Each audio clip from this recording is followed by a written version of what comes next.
নমস্কার বন্ধুরা, আমি মনীষা টিউব কুকিং চ্যানেলে আপনাদের স্বাগত। আশা করি সকলেই ভালো আছেন। আজ বানাবো একটি চিকেনের রেসিপি, কাজু বাদাম বাটা দিয়ে চিকেন কারি বা কাজু চিকেন কারি। ফ্রাইড রাইস অথবা রুটি জাতীয় খাবারের সঙ্গে খুব ভালো মানায়। আমার পদ্ধতি ফলো করে বাড়িতে বানালে কোনো রেস্তোরাঁর তুলনায় কম সুস্বাদু হবে না। তাহলে শুরু করা যাক কাজু চিকেন কারি। এখানে হাড়যুক্ত চিকেন নিয়েছি মোটামুটি 600 গ্রাম। পিস মিডিয়াম সাইজের রাখবেন। পরিমাণ মতো লবণ, 1 চা চামচ হলুদ গুঁড়ো, 1 চা চামচ মিট মশলা এবং 2 টেবিল চামচ টক দই দিয়ে ম্যারিনেট করে নেব। ঘরে মিট মশলা না থাকলে 1 টেবিল চামচ আদা রসুন বাটাও দিতে পারেন। মিট মশলাতে আদা রসুনের ড্রাই পাউডার দেওয়াই থাকে, তাই আলাদা করে আদা রসুন বাটা ব্যবহার করলাম না। মোটামুটি 15 থেকে 20 মিনিটের জন্য ম্যারিনেট করে রাখলেই যথেষ্ট। এবার নিচ্ছি 600 গ্রাম মুরগির মাংসের জন্য 30 গ্রাম কাজু বাদাম। 15 মিনিট সাধারণ জল দিয়ে ভিজিয়ে রেখে মসৃণ পেস্ট বানিয়ে নিতে হবে। একটি প্যানে 2 টেবিল চামচ সর্ষের তেল এবং 1 টেবিল চামচ ঘি একসঙ্গে গরম করে নিচ্ছি। তেল এবং ঘি গরম হয়ে গেলে ফোড়ন দেব। 2টি শুকনো লঙ্কা, 1টি তেজপাতা, অল্প গোটা গরম মশলা, এলাচ, দারচিনি, লবঙ্গ, সামান্য গোটা গোলমরিচ। সব কিছু ভালোভাবে কয়েক সেকেন্ড নাড়াচাড়া করে নিলেই ভীষণ সুন্দর গন্ধ বেরিয়ে আসে। ফোড়ন ভাজা ভাজা হয়ে গেলে 150 গ্রাম পেঁয়াজকে কুচি করে এর মধ্যে দিয়ে দিলাম।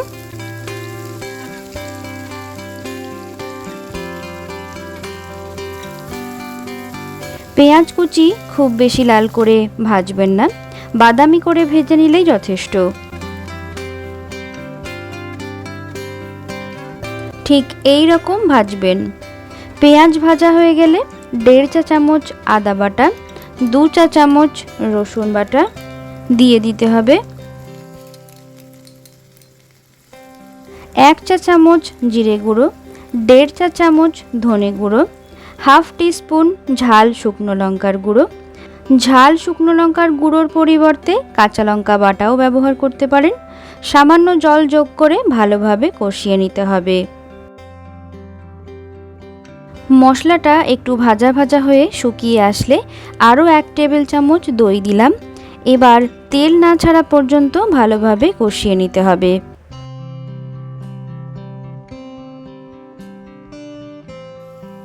ঠিক এই রকম মশলাটা কষানো হয়ে গেলে ম্যারিনেট করা চিকেন এর মধ্যে দিয়ে দিচ্ছি। ম্যারিনেটের বাড়তি মশলাটাও দিয়ে দেবেন, ফেলে দেওয়ার কোনো প্রয়োজন নেই। খুন্তি দিয়ে উপর নিচ নাড়াচাড়া করে নিয়ে 5 থেকে 7 মিনিটের জন্য গ্যাসের মিডিয়াম ফ্লেমে ঢাকা দিয়ে দেব। আমার চ্যানেলে এই রকম ভিন্ন ভিন্ন স্বাদের প্রচুর চিকেনের রেসিপি রয়েছে। ডেসক্রিপশন বক্সে লিংক শেয়ার করে দেব, দেখে নেবেন, আশা করি ভালোই লাগবে। আর চ্যানেলটা সাবস্ক্রাইব করতে ভুলবেন না। ঢাকনা খুলেই দেখতে পাবেন চিকেনের জলটা শুকিয়ে গেছে এবং অল্প সেদ্ধও হয়ে এসেছে। এবার কাজু বাদামের পেস্টটা এর মধ্যে দিয়ে দিলাম। এবার দিলাম 1 চা চামচ কাশ্মীরি লাল শুকনো লঙ্কার গুঁড়ো, সামান্য হলুদ গুঁড়ো, 1 চা চামচের একটু কম গরম মশলার গুঁড়ো।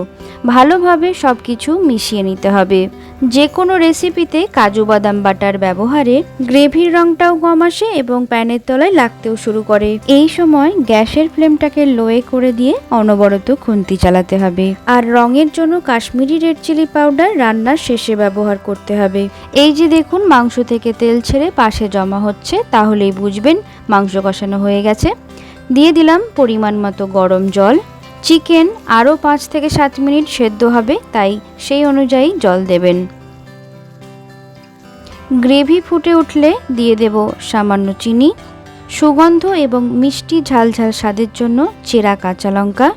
কাজু বাদামের পেস্ট গ্রেভির মধ্যে দেওয়া থাকলে খুব তাড়াতাড়ি গ্রেভিটা ঘন হয়ে যায় এবং গ্রেভির মশলা প্যানের বাইরে ছিটকোতে থাকে।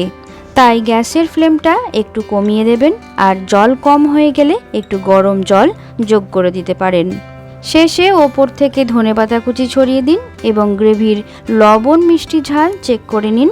ব্যাস, তাহলেই রান্না কমপ্লিট। ঝাল কম মনে হলে গোলমরিচ গুঁড়োও ব্যবহার করতে পারেন, বেশ ভালো লাগে খেতে। তাহলে বন্ধুরা, তৈরি হয়ে গেল আমাদের আজকের রেসিপি কাজু চিকেন কারি। ভীষণই সহজ একটি রান্না। ফ্রাইড রাইস অথবা রুটি, পরোটা, নানের সঙ্গে দারুণ লাগে খেতে। আপনারা বাড়িতে বানান, রেসিপির একটা ক্লিক আমাকে শেয়ার করুন। আমার কাছে এগুলো নিউ ইন্সপিরেশন। আজকের মতো বিদায় নিচ্ছি, দেখা হবে পরবর্তী রান্নার ভিডিওতে। ভালো খান, সুস্থ থাকুন আর টিউব কুকিং চ্যানেল দেখতে থাকুন। টাটা।